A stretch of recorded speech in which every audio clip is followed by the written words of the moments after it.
What's the meaning of cardholder?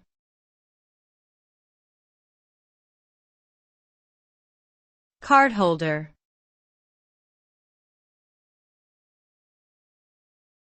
Cardholder.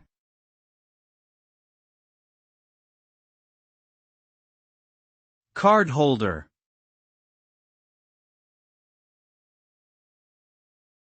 Cardholder.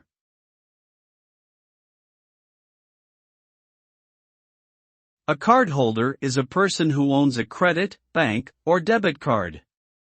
The cardholder is the person responsible for the card's use and for paying any associated charges or fees.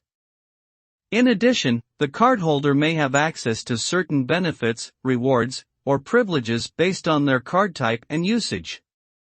It's important for cardholders to safeguard their cards and report any unauthorized charges or suspicious activity immediately to their card issuer to prevent fraud or theft.